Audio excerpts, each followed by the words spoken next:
All right, we are live with Alexander Mercouris and the very, very special guest that we love having on the show, Professor Jeffrey Sachs. How are you? Very Mr. good. Sachs? Very good. Good. Good to be with you. Good to have you on. And a quick hello to everyone that is watching us on Rockfin, Odyssey, Rumble, YouTube, and theduran.locals.com. A quick shout out to our amazing moderators as well. Thank you very much to all our moderators. Alexander, Jeffrey, we have a lot to discuss, so let's get to it. Alexander. Indeed, and the thing I think we perhaps need to discuss most, at least initially, is President Putin's extraordinary interview with Tucker Carlson. Now, we've already done programs about this, Alex and I, but Jeffrey, you've been reading this interview. As I said, this is a monumental interview. It covers huge amount of ground. It answers questions. I mean, this is one of the things that is striking about Putin is he actually, when you put a question to him, he answers it. He does give you lectures, but he actually also answers your questions. And of course, the two things that came across to me is, on the one hand, he is extremely disappointed about his relations with the West. He feels that Russia has been placed under relentless pressure for many years. He's, I think, a bit baffled as to why this has been.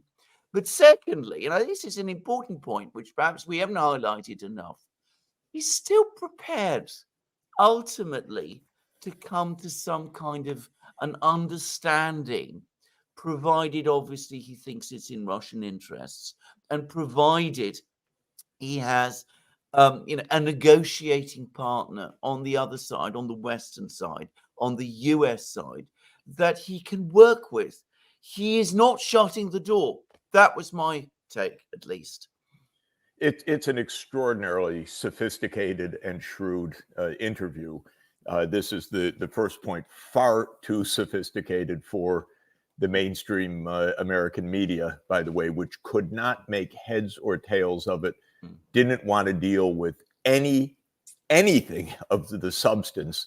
The Washington Post called it rambling, which means that with the American attention deficit disorder, if it's not in one soundbite, forget it.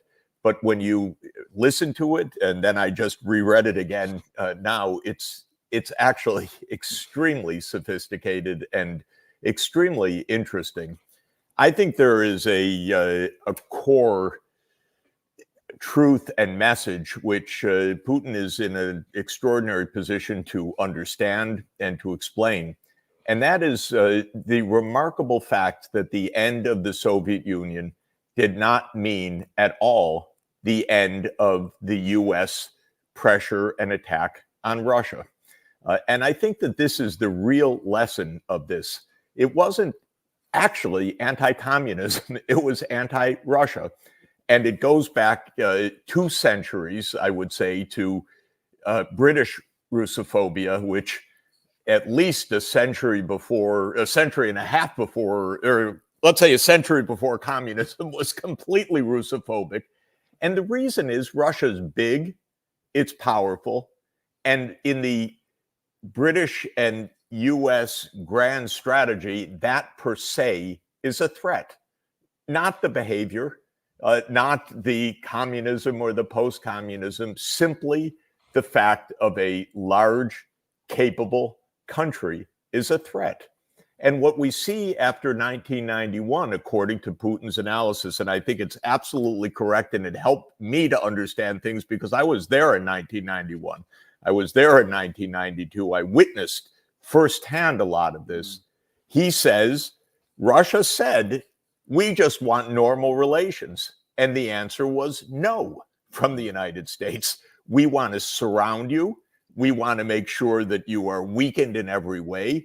We will send the CIA in to create unrest in the Caucasus. We will send the CIA into your neighboring countries to overthrow governments. And this is the narrative. it's right, by the way, because you and I and we know the history of this, but the American people do not know the history of any of it because it's never told. And one thing that I found absolutely fascinating, Putin came out of the KGB. He knows the CIA. This whole interview is infused with his knowledge of what's really going on in U.S. policy, not the superficial level. And he's constantly saying to the American politicians, well, come on, we know you're doing this. We know you're doing that. And the best they can do is mumble and apologize, because it's actually this deep state that is driving American foreign policy relentlessly. It's anti-Russian. It has remained anti-Russian since 1991. It is not about what Russia has been doing at all. It's blaming Russia for being a large country. That is essentially what this is. It's the same with China, of course. And he makes that point. China's much bigger. The American antipathy to China is that China is large, because that is an affront to American hegemony. And so I found it completely fascinating, the stringing together of this nonstop pressure from the CIA operations in the Balkans at the end of the 1990s, the American withdrawal from the ABM Treaty, the American support for the Chechen rebels at the end of the 90s and early 2000s, and other CIA operation, the engagement of the U.S. in destabilizing Ukraine, the coup, which he says is 2004-5, the Orange Revolution first, and then, of course, the Yanukovych coup in February 2014, where Russia at least did us the favor of giving us the taped call of Nuland and Piat describing the coup online. All of this is put together in an extremely coherent way, completely unassimilable by the American media, because it's contrary to the official narrative. And the official narrative is not the real story. So this is why this interview is so incredibly fascinating. But Putin's also very calm and mature, let me say. Yeah, he knows this is the great game. He knows that he's been involved in this, and game is the word we use for tragedy, because hundreds of thousands of people are getting killed by this game. But he's saying, if you stop, we can end this, and that is the real appeal. The amazing thing is, after the interview came out, the U.S. Senate went right on and voted another $61 billion for continued war, because the whole system is designed to be impervious to facts. This is the truth, because you have a sub-story, which is a clear but, quote, secret deep state, which is true. This is a long-standing U.S. policy. This is the grand strategy, but it can't be admitted. So everything is weird. You have the interview, and the next day the Senate votes as if it didn't occur. A few senators referenced it on the Republican side, but all of the Democrats lined up to vote $61 billion for more slaughter, because that is still the deep state policy. One wonders whether Biden really has anything to do with this anymore. He's obviously not compos mentis, so it's probably not the president. It really is the agencies, as President Putin kept saying. Absolutely. Lots of points there. Firstly, you're absolutely correct. The British media have also struggled with this interview. They barely covered it. They say it's deranged, rambling, but they don't discuss the content. They absolutely refuse to talk about any of the points, the details that he made. The second point about the fact that it's nothing to do with communism, hostility to Russia. I mean, there was a phrase which really stood out for me, which is, I mean, he doesn't say that he said it himself, but apparently people were saying it to the US in the 90s. You know, You are bourgeois. We're bourgeois also now. What's the problem? I mean, we're the same, and we're not. There isn't this ideological competition, confrontation any longer. So why are you so opposed to us, given that all of that is behind us now? And the third about Britain, which is, of course, my own country, can I just say, because this is something I studied, if you read the British media between 1815, the end of the Napoleonic Wars, all the way up to the Crimean War, you could publish any one of those articles today in the British media of today, and it would be absolutely no different. I mean, the language, the characterizations, the stereotypes, the cliches are identical. They are exactly the same. You want to know what the source of modern Russophobia is, you have to look to London. I say that with great sorrow as a person who is myself British. So it's absolutely true. Yes. And by the way, the British imperial strategy we now call offshore balancing, which is Britain as the island nation is going to intervene to stop any large power in Europe. Russia was that large power that needed to be stopped, no matter what it was actually doing. And then this crazy concoction in the middle of the 19th century that Russia is the great challenge to the crown jewel of the British realm, the Indian subcontinent, as if it was really the intention of Nicholas II and Alexander II and III to invade India across the Himalayas. It was insane, but it actually drove British policy. It was the motive force of the Crimean War. And it's exactly the same underlying force right now for the United States. Russia is just too big to allow to be Russia. And so we must contain it in every way. We must have unrest around the Russian periphery. We must decolonize Russia, is the favorite phrase in Washington. We must bring our military bases to Russia's periphery. We must surround Russia in the Black Sea so that Brzezinski's Russophobic vision of 1997, that Ukraine, Romania, Bulgaria, Turkey, and Georgia would be surrounding Sevastopol, just like Palmerston did in the first Crimean War. It's nonstop, but it's just basic geography that is continuing here. And Putin is very calmly explaining this, but he's also telling us, look, here's what's really going on. You talk about who's doing what to whom. Why did you bring in the jihadists into the Balkans? Why did you bomb Serbia for 78 straight days? Why did you leave unilaterally the anti-ballistic missile treaty? Why did you destabilize Russia in the Caucasus region? And he knows, because and then he constantly says, look, I tell the political leaders, but they tell, they hear from the agencies, they hear from the CIA, they hear from the ones actually doing this. And then Putin, when Tucker Carlson says, why don't you do something about it? He says, look, the agencies talk with each other. This is where the real story goes on, where there's no illusion on either side. But it's so sad that the public can't process any of this.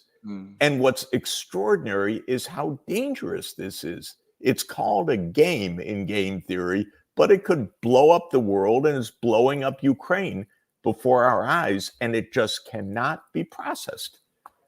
Indeed. And of course, the British referred to their duel with the Russians in the 19th century as the Great Game, which, by the way, is an expression you won't find the Russians use. And if you read Russian archives of that period, which I have done, by the way, they were not even aware that there was even a great game going on in Central Asia where all of this was being fought out. It was entirely within the British's own imagination. It's exactly. most strange. They had no intention at all. At all. But this is how we talk about China today, also, how China is going to take over the world. China's never shown in 2,000 years the slightest interest in taking over the rest of the world. It's incredible. But this plays because of, it doesn't play. I think the Americans don't trust anything, but they don't hear any of the truth, and they don't, therefore, hear any processing of such an important discussion as this. Indeed. And the other thing that was astonishing is he has all these interactions with American presidents, with Clinton, with George W. Bush. They get on with each other. They seem to come to agreements with each other, at least not maybe agreements, but at any rate, understandings. And then the president goes away and nothing changes because, of course, the president isn't the person who makes the decisions. Or at least that's what Putin thinks. And he says, it doesn't matter whom you elect, because ultimately, unless there is a fundamental change of outlook on the part of your entire elite, the policy will not change. It will continue exactly as before. Now, that I found, I have to say, the saddest thing, because given how difficult it is, as you said, to reach to the elite and to reach to the media, but through the media to the public, because the media in the West has now experienced complete political elite capture. It's very difficult how we're going to change this. I think one of the profound problems, both of the British history up to, say, 1950 and the U.S. Hegemony since then, is that so much of policy is secret. The CIA really, truly, by the way, does run a huge amount of U.S. policy and has done so for decades, and in any event is tasked to do things. We know that it's about 80 covert regime change operations since 1947. It's tasked to do things that are absolutely secret. Of course, rumors abound, but then to obfuscate relentlessly so that there is complete confusion about what is actually happening. And you do feel in these discussions, and I've seen it inside the U.S. government, and we've seen episodes like this about, for example, Clinton's first decision to expand NATO in the mid-1990s. It's almost as if he's basically told what to do, and he comes around to it. You don't feel that these are the agents or the principles of these policies, but rather they are the agents. It's explained to Clinton, look, we have a long-standing, deep policy. Russia remains dangerous. This is what we're going to, okay. And then you see inside the debate in the cabinet, for example, on this NATO enlargement question in the mid-1990s, his own Secretary of Defense was completely aghast at this, William Perry, as were most of the top diplomats. But the decisions were not as we see. The decisions were more deeply entrained. It was explained to him, we've been doing this for decades. Don't stop this now. Now is our opportunity. This goes back to the 1940s and so forth. And this is, I think, what is completely not understood let's say this is what's completely never explained to the American people. And so again, an impossibility of processing what President Putin said, and therefore understanding that there really is a basic way to peace.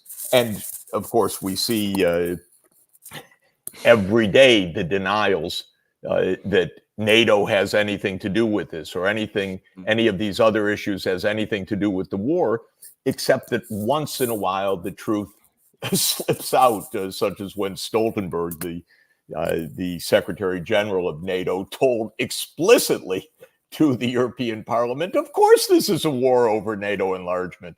Or when David Arakhamia, the leader of Zelensky's political faction in the Rada, says, of course this is a war over NATO enlargement. So once in a while the truth slips, Putin explains it, but then the media won't cover it at all. And by the way, I had my normal correspondence with the New York Times over the weekend on this, which means one way. I write to the editors whom I've known for 30 years. I hear nothing back. They will not cover any of the truth.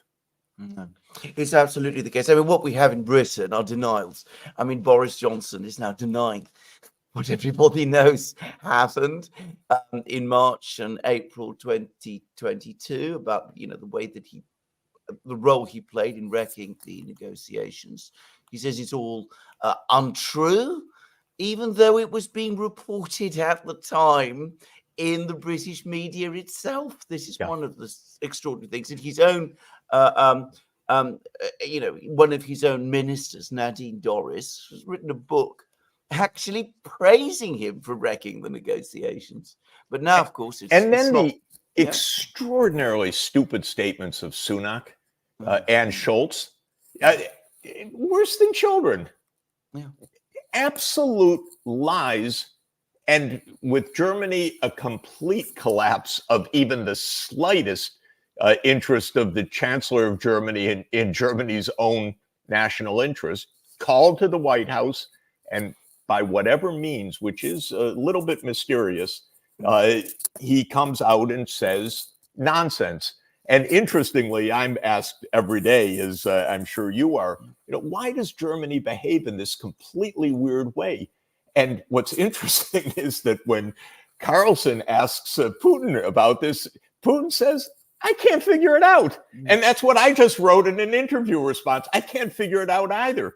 I write to my former friends in the Chancellery in Germany. They don't answer me anymore either.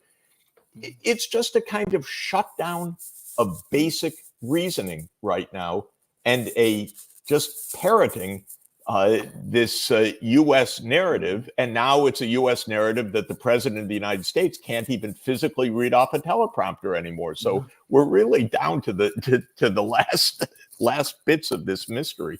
The one thing that is, it is reassuring, and that does come across in the interview as well, is exactly what he said. He's a sophisticated man. One senses a sophisticated government now in Russia, and a very disciplined one.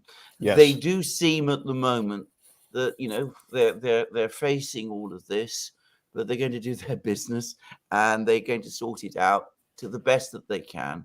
And I mean, the only thing it seems to me they've decided that the only thing they can do is wait until the West comes to its senses, because I think that's exactly right, by the way. And I'm watching pretty close up the BRICS process.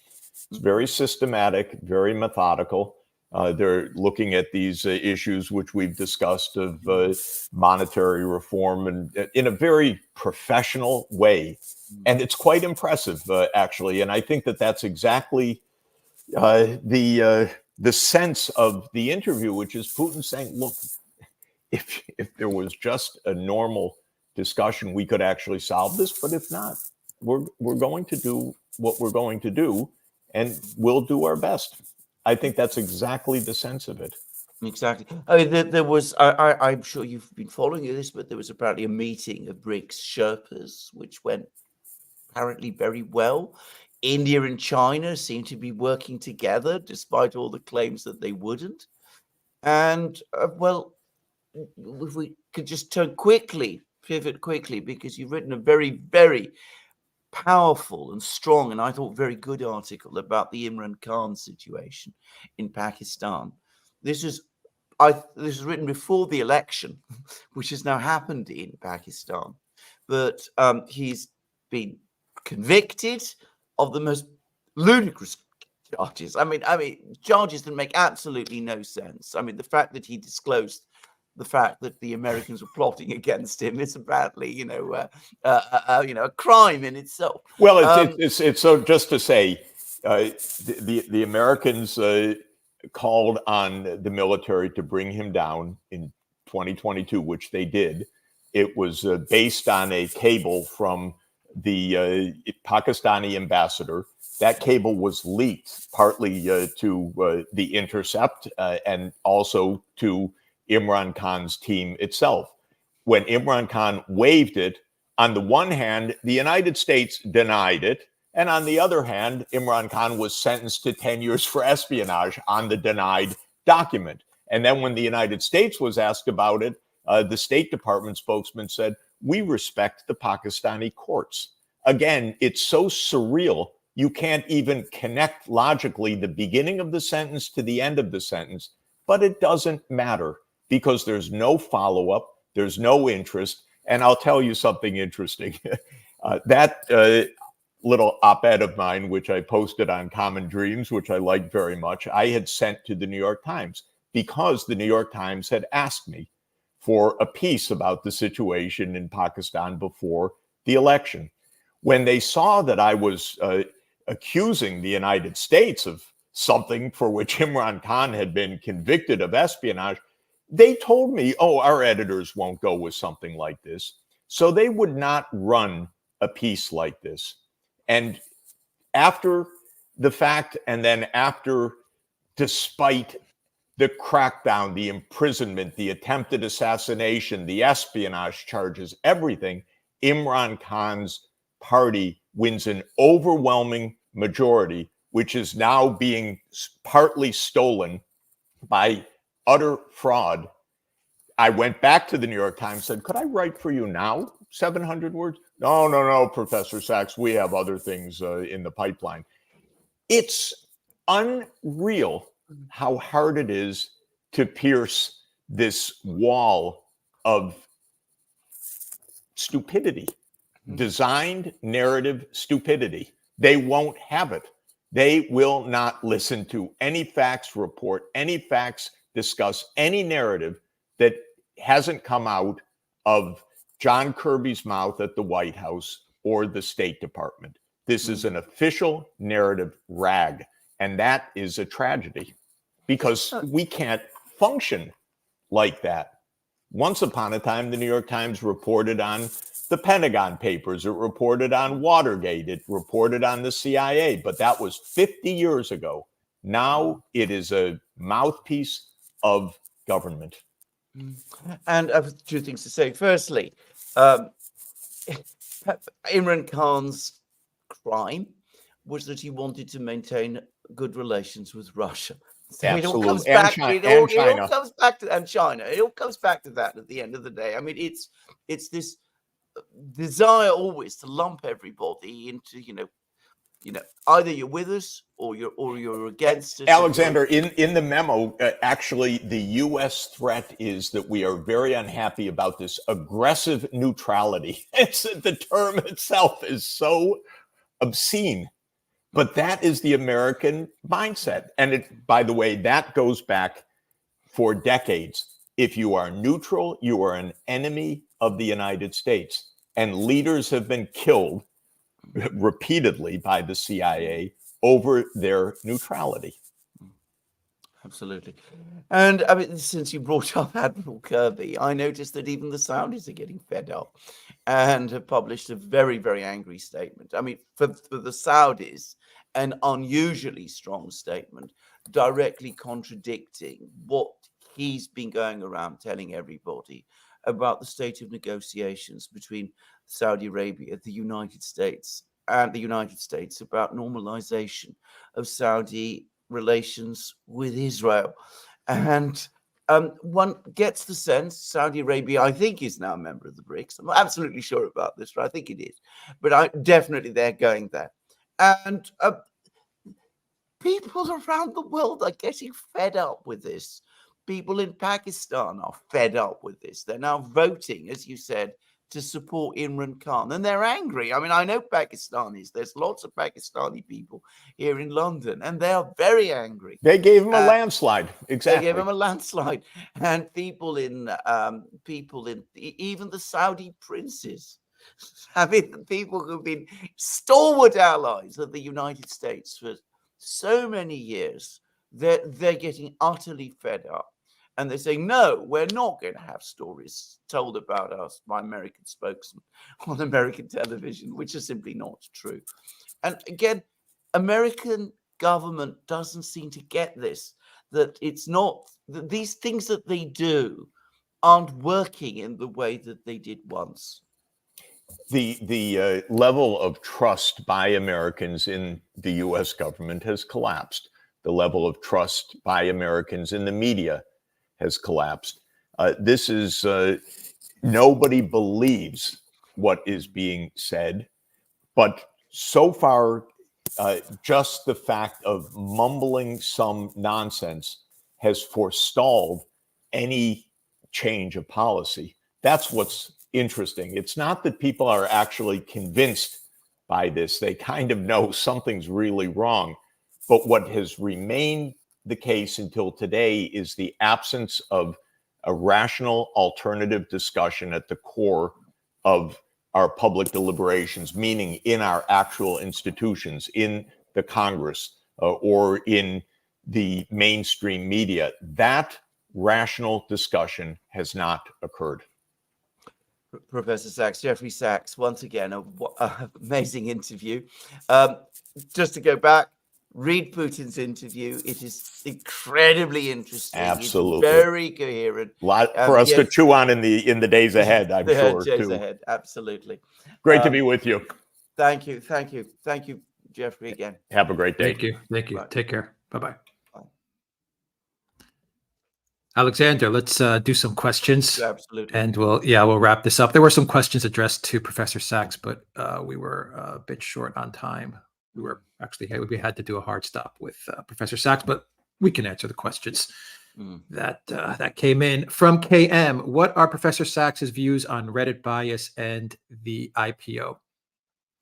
Have you heard about Reddit's IPO? No, you're probably more up to date with this kind of thing. But you know about the media bias, I guess, yeah, is a better way to put it. What are your thoughts on the media bias with everything that's taking place, the Tucker interview? That it is getting worse all the time. I mean, Professor Sachs is absolutely right. The media just didn't know how to handle this interview. So on the one hand, they say Tucker Carlson is Putin's useful idiot. He is, there are actually articles which have appeared, for example, in the Financial Times with that precise title. So Tucker Carlson is manipulated by Putin. At the same time, they want to say, well, Putin comes across as rambling and deranged and mad.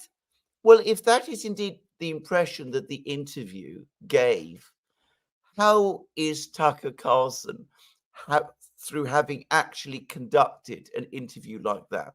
Well, surely he's doing us all a favor because he's exposed Putin in that kind of way. But of course, that isn't what they really want to do. They don't want anybody to look at the interview itself. So they said it's all propaganda. It's Tucker's been manipulated by Putin. But they still want to go out and say, he's deranged and, rambling and all of those things, all of those words. Yeah. But they don't discuss the content at all. I don't think they understand the content. No, they don't understand. Manveer says, thanks for the great discussion. If Trump wins the presidency in 2024, do you think he will be successful in reestablishing a dialogue with Russia?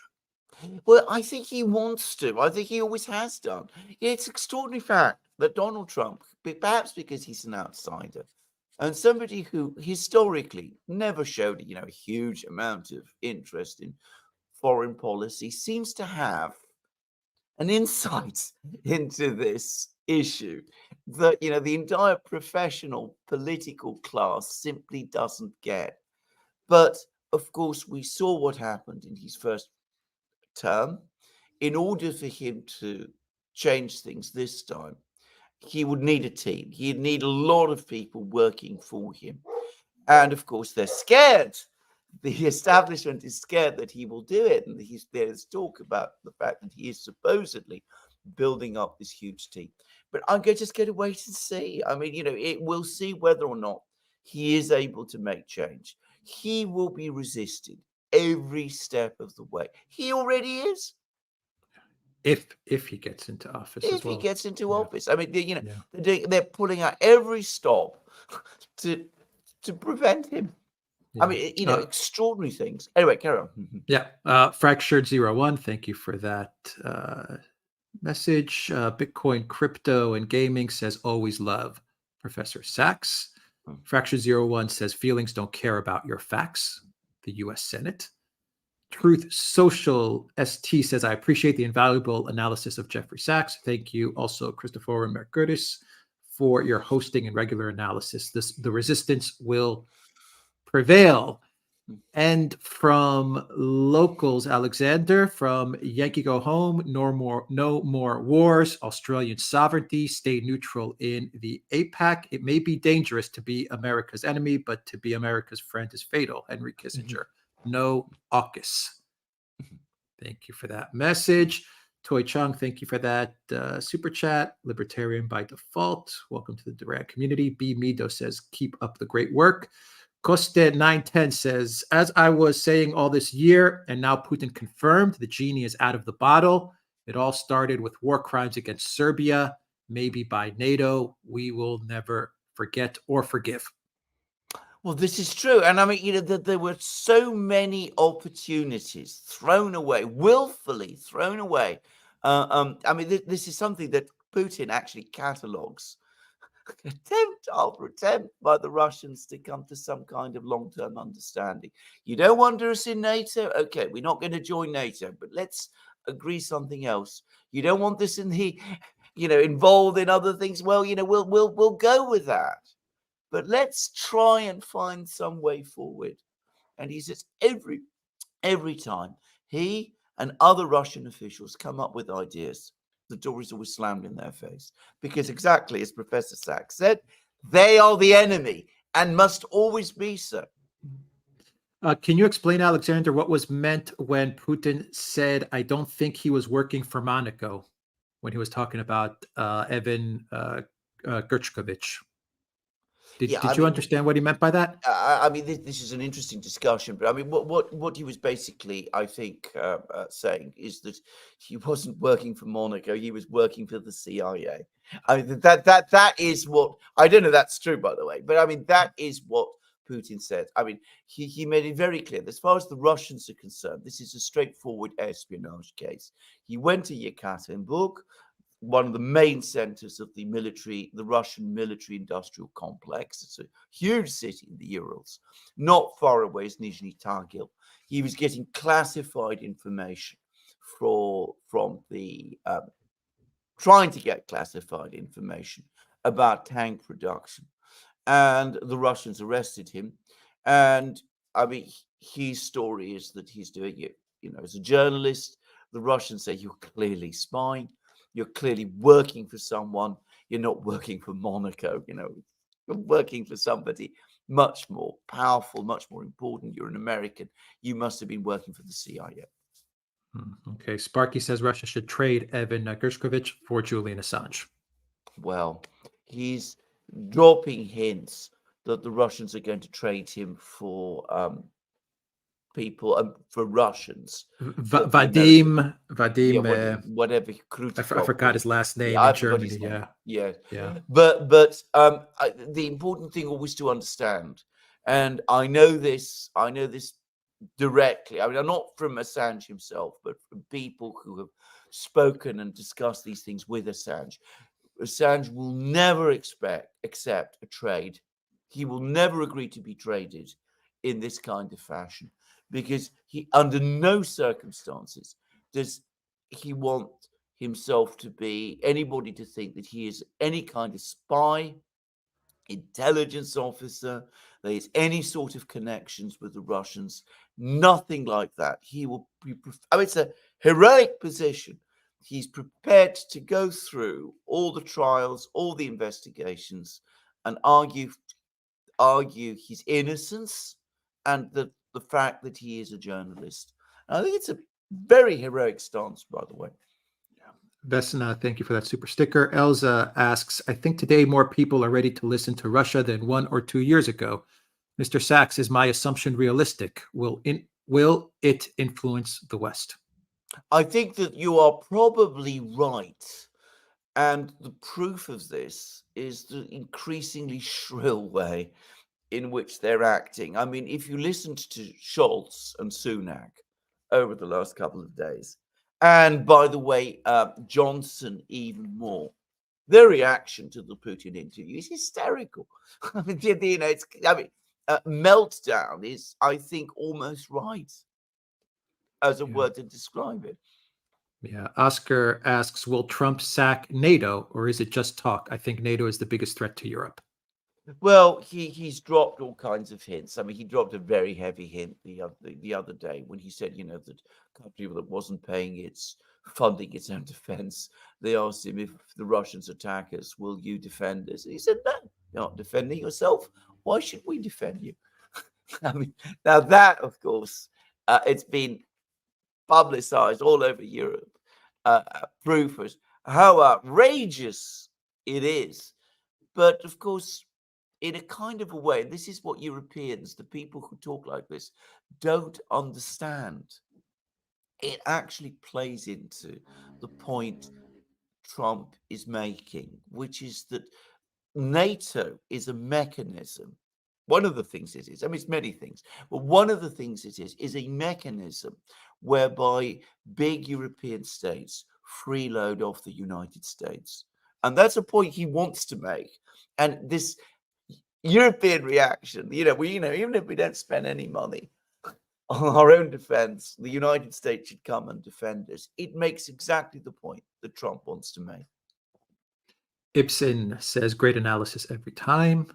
The Black Cat, thank you for that super sticker. Maria S., thank you for that super sticker. Jack Ridley, thank you for that super sticker. Robin says, good morning, Valley S. Good morning, Valley S.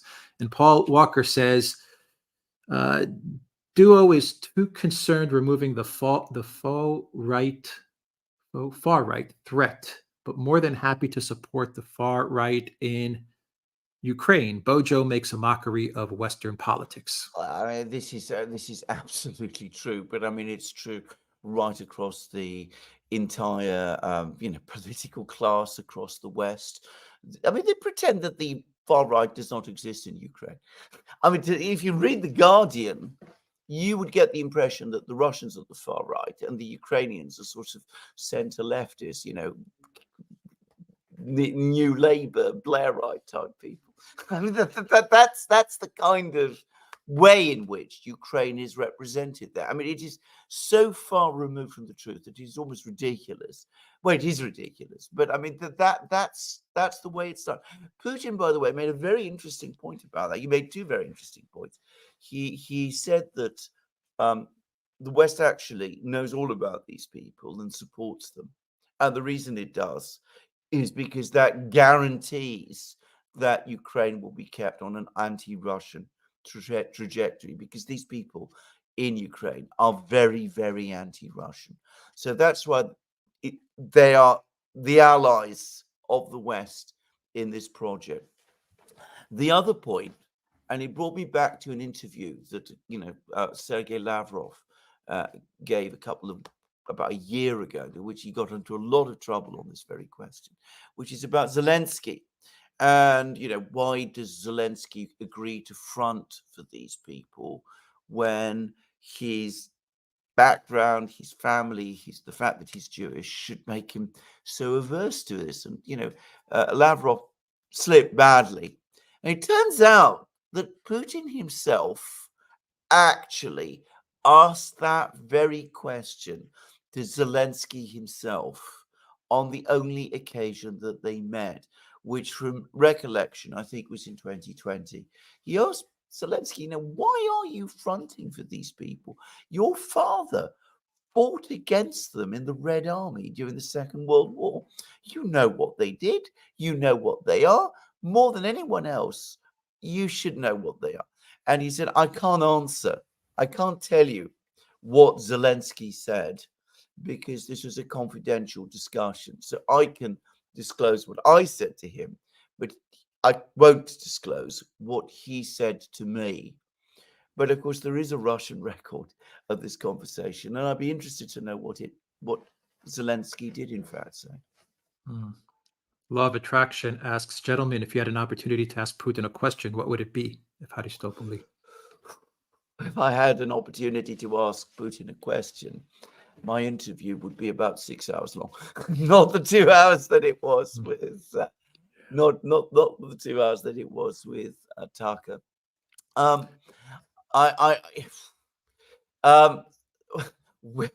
Where to begin?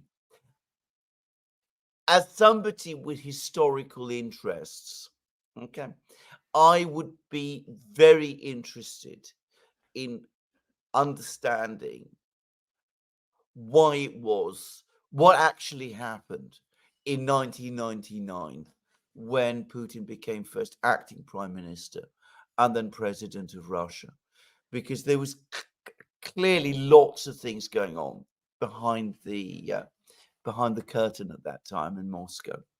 And we know, because Putin has disclosed the fact, that he was actually worried that he might, at one point, that he might be arrested. I mean, this isn't widely known. So clearly some kind of a power struggle was underway. I would be very interested to know the facts of that.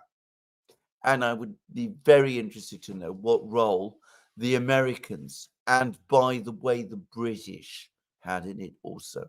And I think a lot of the things that a lot of the things that have happened since then, this monolithic hostility and distrust of Putin, which, by the way, contrary to what many people think, started from the first moment when he was elected, appointed by Yeltsin, deputy prime minister. I can remember reading hugely angry and aggressive editorials about him at that time. This is in 1999 in the British media. But I think it all stems from the events of that summer.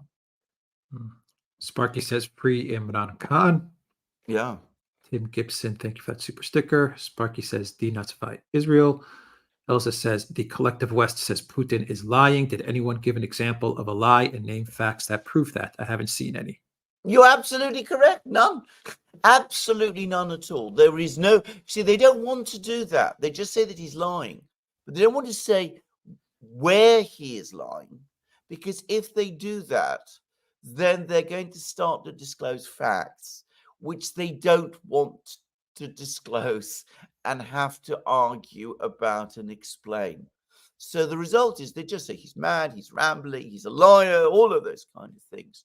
They don't want to go into any more detail than this, which meant, by the way, that their response to the interview was botched and extremely lame. I mean, they just parked it away, tried to ignore it. But even though, as I said, the interest in it around the world has been enormous. Sparky says, go Yemen, fight the power. Sparky also says, free Assange. Danielle says, do you think that the Zionists will get their way and clear Gaza and the West Bank? Will Israel be held to account? If they don't do it, it will not be for want of wanting to do it and for want of trying. I mean, I don't know how closely people have been following events in Israel, but there's been a whole series of meetings and public protests and things of this kind. And again, Israeli officials, Ben Gvir, one of the ministers, Smotrich, and not just them, they've again been talking about the need to displace the entire population of Gaza, repopulate it with Jewish settlers, annex it straightforwardly into Israel. I think the opposition and the resistance to this is huge around the world. I think that opposition is building, and I think that Israel is under more pressure than it has ever been at any point in my memory, in my actual memory. And there was even an article in Foreign Affairs, which is one of the big three of American journals that the foreign policy elite runs, which actually is entitled, How Israel is Self-Destructing. So I think they are closer to being held to account than they have ever been, but they don't yet understand that, and they don't really believe it. And of course, it's not deterring them from wanting to do that which they aim to do. Important to stress again, and I think this has to be said, we're talking about a faction of people who hold power in Israel. If this whole topic was opened up for discussion amongst the Israeli public, I personally believe that we would start to see a much greater diversity of views start to develop there as well. And that article in Foreign Affairs discusses that in detail. Elena Diaz says Russophobia is because Russia has defeated most countries in Europe at one time, like France and Sweden and the UK. Well, it's true. But of course, it's now more intense than it's ever been. Going back to what I said, you know, you can find we have a historian in Britain called Orlando Figes. I'm going to say straight away, I don't like him. I don't personally agree with most of his take on things. And he wrote a book some years ago about the Crimean War, which I disagreed with profoundly. But there is one chapter there, just one chapter, which discusses British media coverage of Russia in the decades leading up to the Crimean War. And you can see that even he's shocked by what he found. And of course, if you study this period in more detail, you will know how, you know, all the stereotypes, characterizations, cliches about Russia that we're bombarded with all the time, they actually originate from the media of the 19th century, and particularly the British. Nick, thank you for that super sticker. Mastilovich, thank you for that. Sparky says, every time anyone says that Israel is our only friend in the Middle East, I can't help but think that before Israel, we had no enemies in the Middle East. John Sheenhan, American missionary. Jungle Jin says, no one has yet mentioned Putin's reference to genetically engineered humans. The Elon Musk exchange, the AI. Yeah, I think it's interesting that Tucker was talking about AI and Putin was talking about genetically engineered humans. It's an interesting exchange. Danielle says, Biden sees dead people. Has he found Jackie yet? Thank you for that. Jamila says, I want to say thank you, gentlemen, and all my favorite people is one, then God. I love you guys. Thank you for that. Elena Diaz says, nobody reacts to Tucker's warmongering with China. Putin put a stop to those Tucker dreams. Yeah. Oh, absolutely. I mean, it was a brief exchange, but a very telling one which we discussed, Alex and I, in the program we did about the interview, which we went into it in great detail, 50 minutes. Yeah. Sparky says, when Putin spoke of Germany and France, I thought that he may have been speaking about them guaranteeing Minsk II, but Alexander clarified that as they asking for Russia to withdraw troops. Yeah, absolutely. Yes. By the way, he really is disappointed with the French and the Germans, and he made the point that there was 3 occasions.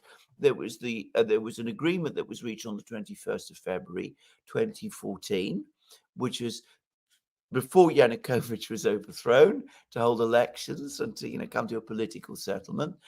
The Germans and the French basically rubber stamped and guaranteed that. It was torn up the next day, and Yanukovych was overthrown, and Putin is still incredulous and furious about this. Then, of course, there's Minsk II, and lastly, there's this. This was, in my opinion, the single most interesting revelation, a factual revelation of the interview. The fact that the Germans and the French were there putting pressure on the Russians, telling them, please get your troops away from Kiev.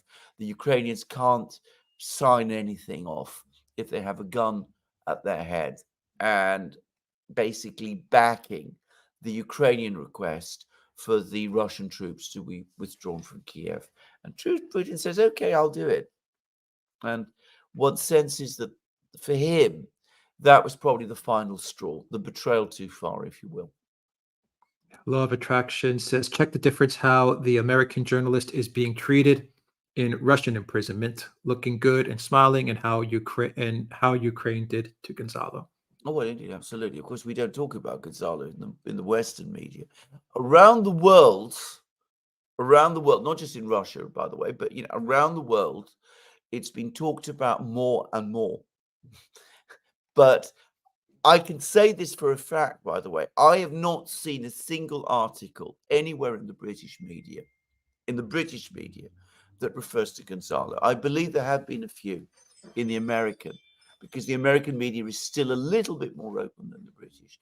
But in Britain, this whole episode has been completely suppressed.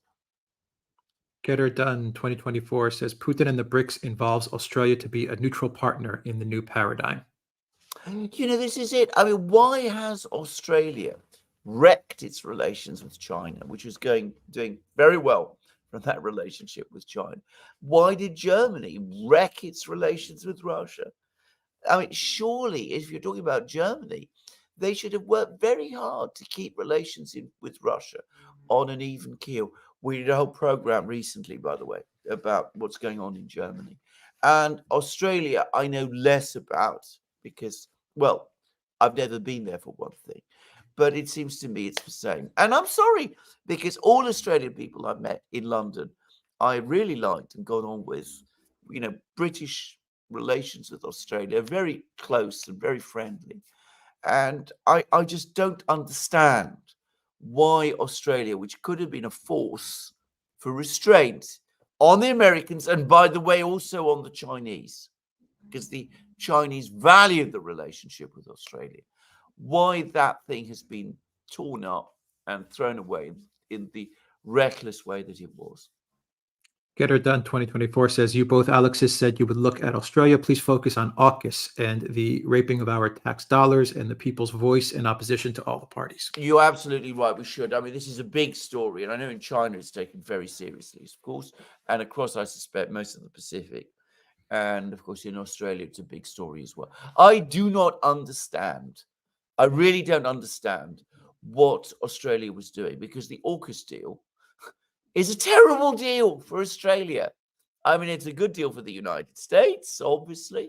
It's a kind of good deal for Britain. Not that I think the British will ever follow through on it, because I don't think they have the technical means. I mean, Britain providing nuclear submarine technology. Look at what's happened to its aircraft carriers and its destroyers and all of that. But anyway, but what did Australia think it was doing by signing off on something like that?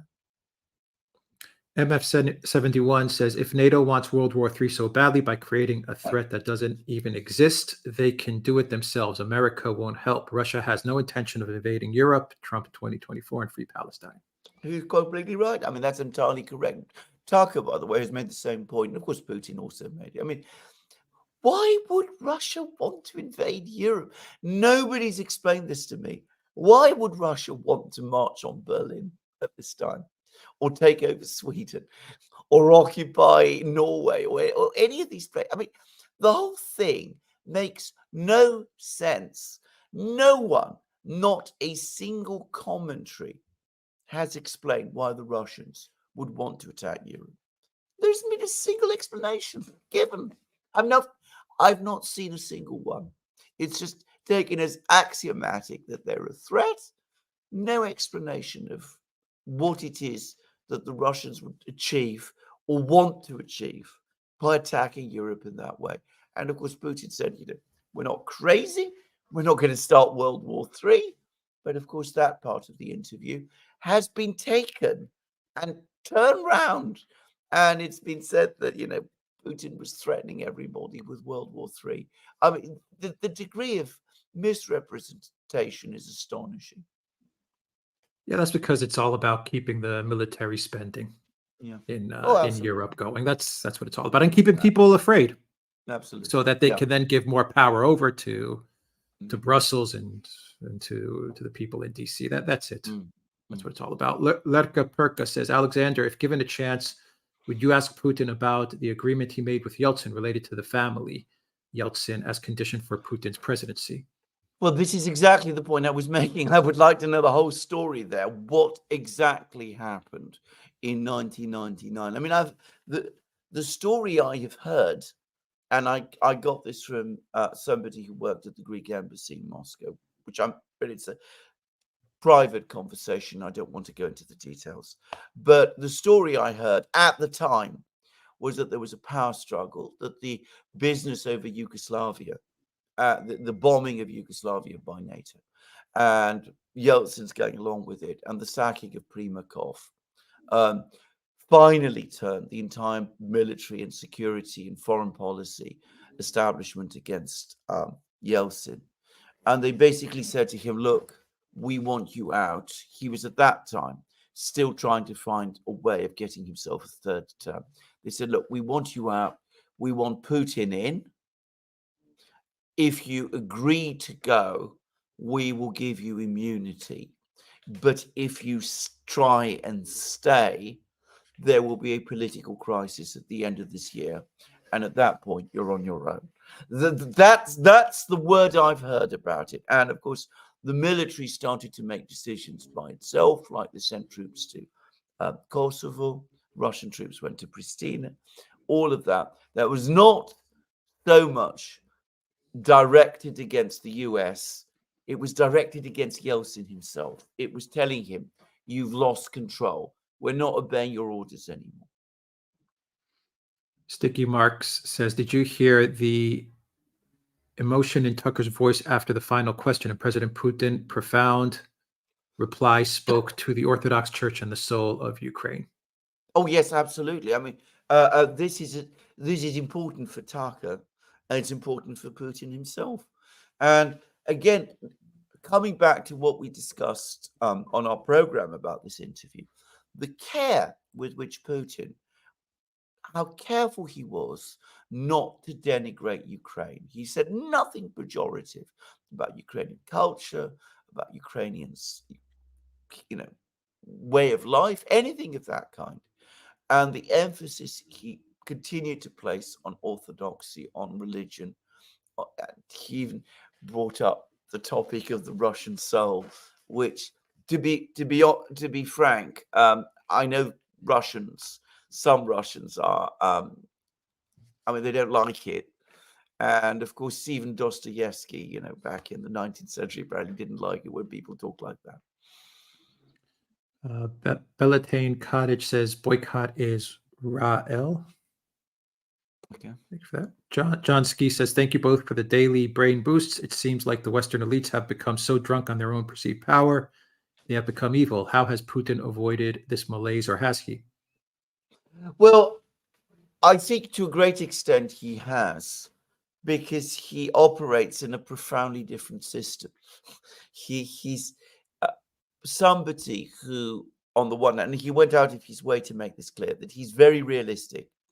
And he operates in a system which is also very, very realistic. If you follow debates and discussions that take place in Russia at the highest level of the government and in their media, discussion happens there all the time. So there really isn't any room for sort of megalomania to take hold. Given how long he's been in power, he shows no trace of it. And that is important in itself. What he does show is enormous experience, which aids him in his decision making.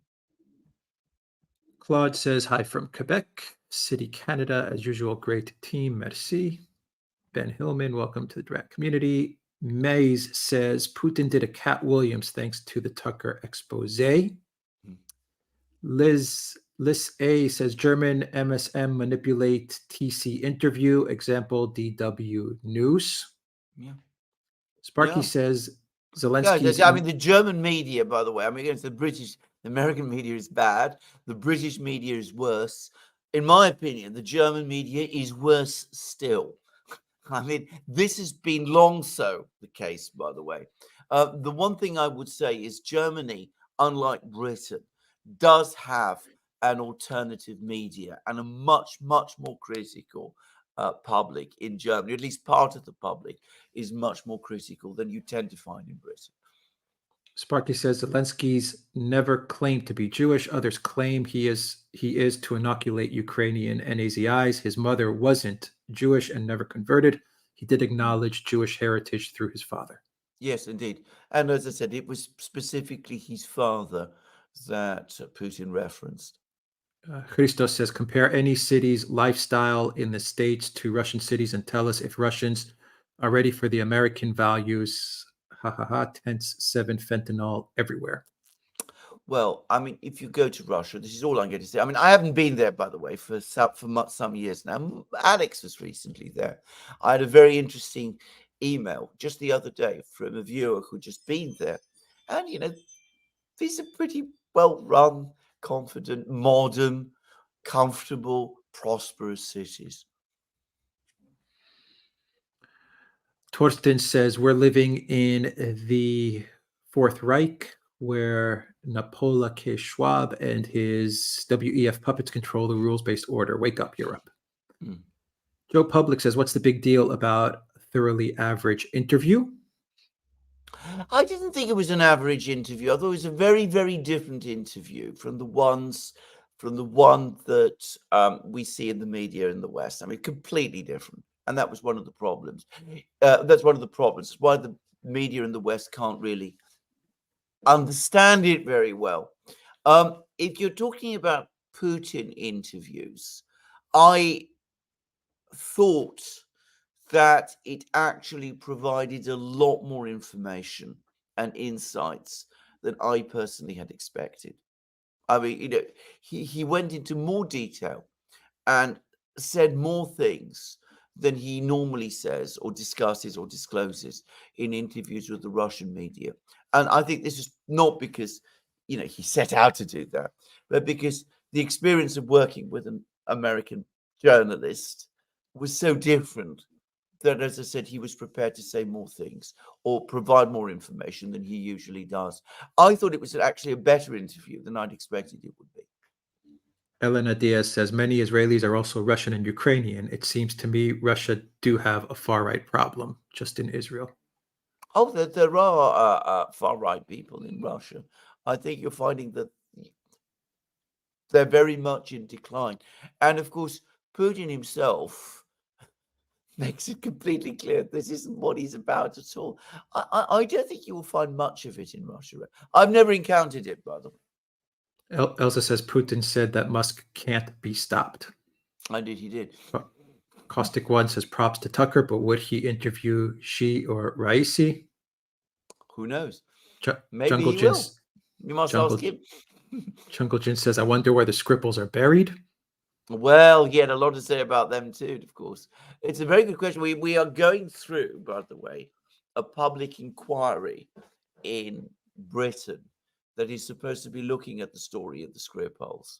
John Helmer's been writing about this outstandingly, by the way, in Dances with Bears. And Helmer's pointed out that, public inquiry is a grotesque misnomer for this exercise, because most of it is actually going to be conducted in secret. I mean, it's utterly bizarre. We don't know where the Skripals are. We're not provided any information about this. Vast amounts of information are being withheld. Even, the Mike Mansfield, who's the KC, who's representing the family of the woman who died because she ingested Novichok. You remember the one from the perfume bottle. He's protesting and complaining about this. But as I said, the British authorities are determined to keep the whole thing under wrap. As I said, Helmer has been covering this really well. Mortem Rex says the mustached man's army was once one of the most organized and industrially bolstered forces of the 20th century. How did that work out? The barbarians are at the gate once more, but this time with blue hair and art degrees. Pass the popcorn, please. Well, indeed, yeah.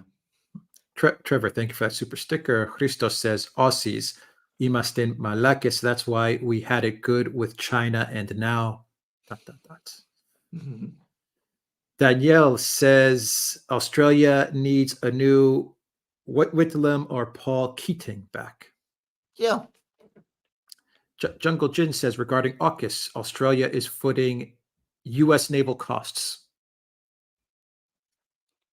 Well, and I mean, what's practical benefit does that give the people of Australia? Sparky says, I think Gonzalo paid off the FSB to let him go the first time. The second time, the U.S. overruled the FSB and had them arrest him again. You mean the SBU? The FSB is the Russian, the Russian SBU. agency. The SBU is the Ukrainian one.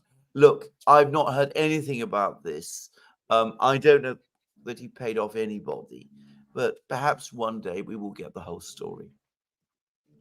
The hockey goalie says, I was struck how Putin doesn't take the West's action personally, particularly with regard to the 2014 coup. Stark comparisons to the hyper-emotional reaction of Western leaders, patience versus escalation escalator. He is an extremely disciplined man. You do get the sense, I got the sense sometimes listening to him, that at some level he has been personally hurt. I mean, he's a human being after all, but he is absolutely determined that he's not going to let that affect his actions as president of Russia, that he's going to be focused on Russian national interests. Mark Bertley says, we all know this genocide won't stop without a third-party military intervention, hence my previous question. This is the one about Gaza. I don't know. I don't imagine any third-party military intervention. I must say this. I do think diplomatic action is a possibility. And of course, we have a legal process which is working its way through and which potentially might become important. I mean, I want to qualify this because people always say that, I'm placing too much faith in this. I'm not. I mean, I'm very realistic about, the obstacles it faces. But nonetheless, it's already got to this point and it might potentially go further still. Fractured 01 says, Australia has been subverted by the U.S. Embassy for years. WikiLeaks had cables on how PM Rudd was ousted. Well, this is completely true. And you can go all the way back further still to Gough Whitlam in the 70s and all of that.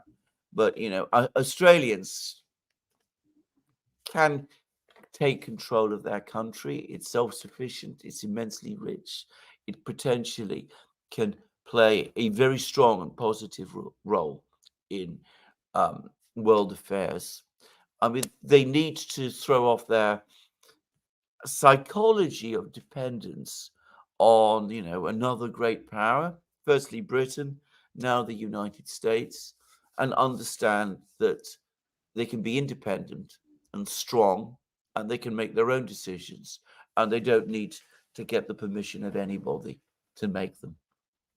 Get Her Done 2024 says, thank you for the comment of Australia in this new front towards a U.S. relationship to make us the new Ukraine. Well, I hope it doesn't come to that. I mean, I really don't. I really hope it doesn't. The Fog Hale says, gents, any thought on why mill-tubers like Fat Electrician Chris Cappy and Mandatory Fun Day are now sounding more and more like propaganda? I'm sorry, I don't know these people. I don't know them, yeah. Yeah, I don't know those YouTubers. Yeah. John Ski says, John Kirby has been elevated to an assistant to the president from deputy assistant. He will be in charge of communications coordination for national security across a variety of agencies. Oh, joy. More proof that in order to succeed, you must completely fail. Elza says, it looks like the French have become more hostile against Russia. Are they just coping hard or are there other reasons? No, I don't think so. I think a political class in Paris, which has always been very anti-Russian, there's a long tradition of anti-Russian and Russophobic views in France. Go back all the way to Gustave Doré, for example, in the 19th century. You'll find plenty of examples there. Anyway, there is an elite in Paris that is very anti-Russian. My impression is that the rest of the country is not. Stan Tall says, wish Tucker had asked about Bucha or other Russian atrocities. Listening to Western leaders attempt to dismiss the things he said is embarrassing. Russian atrocities in quotes. Well, he could have done that, but I mean, there were so many other things he had to talk about. 2 hours of them, 2 hours interview. I mean, you can't look to him to ask questions about everything. Gab says discussion, not interview, as clarified by Putin. Yeah. Christos says, if any of you gents had the chance to interview the Putin, would you? Or is it too much heat for it after? Well, I get to say it straightforwardly. The question is time. I mean, it would be an enormous operation for a site like ours to do something like this. I mean, we don't have the resources and the team behind us that Tucker has. That is one. And there is something else, which is that more than Tucker, we are here to analyze, to discuss what happens, what people say. We have a different journalistic role from the one that Tucker has. And for that reason, I personally do not like to get too close to politicians and to power.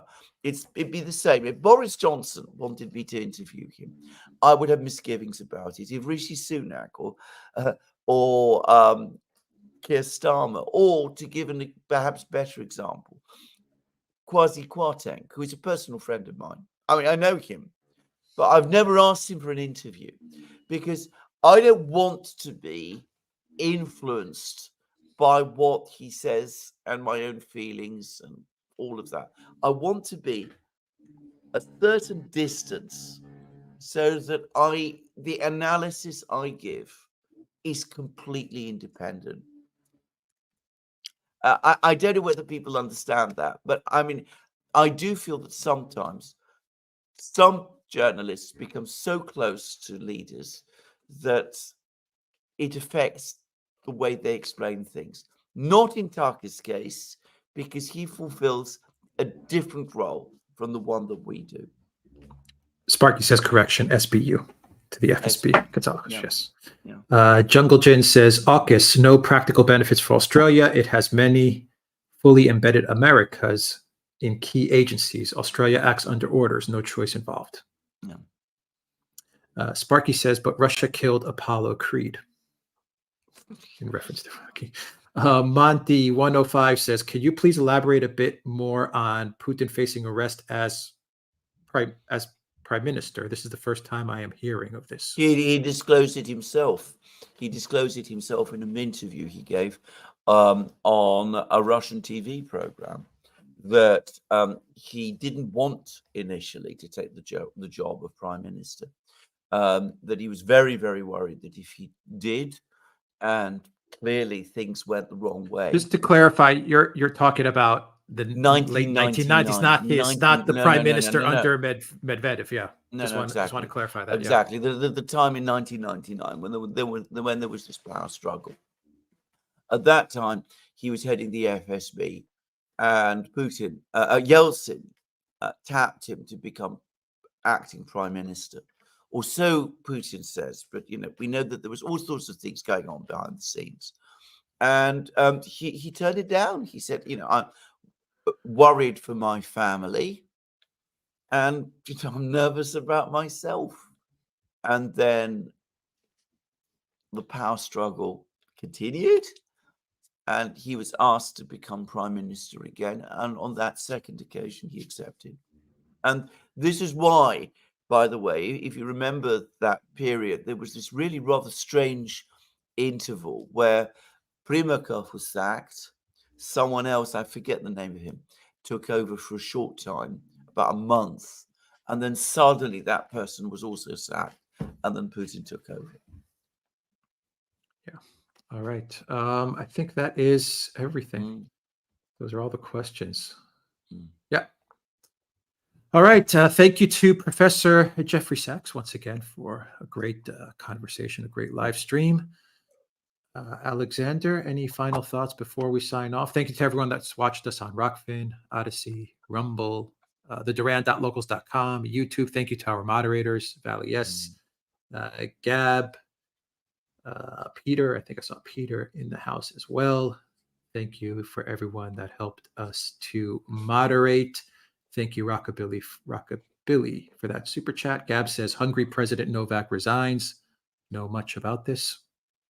There isn't very much to say. It's the result of a personal of a scandal. I don't think it has a huge amount of political significance. I mean, she gave a pardon to somebody who was the director of a children's home, who'd be negligent because that person had employed someone who unfortunately abused children. That's my understanding of the case. So it's, by the way, an example of somebody being held to account for doing something wrong. In Hungary, that happens. In some countries in the West, well, you just get promoted. All right. Any final thoughts, Alexander, before we sign Yeah, off? I mean, coming back, actually, there is a point, which is, of course, this beating up on Tucker for actually doing proper journalism. I mean, it really is astonishing. I mean, this is a real journalist doing a journalist's job, and the media collectively in the West is furious with him. It goes to show that journalism as a proper trade doesn't exist anymore. And here we have Professor Sachs telling us that he's trying to get articles in the New York Times. They actually asked him to write an article about Pakistan, and he writes about the American role, and which is obvious. Anybody can see it, by the way. I mean, it is widely discussed in Pakistan itself, but the New York Times won't publish it. What kind of newspaper is that? This is the so-called, the newspaper of record.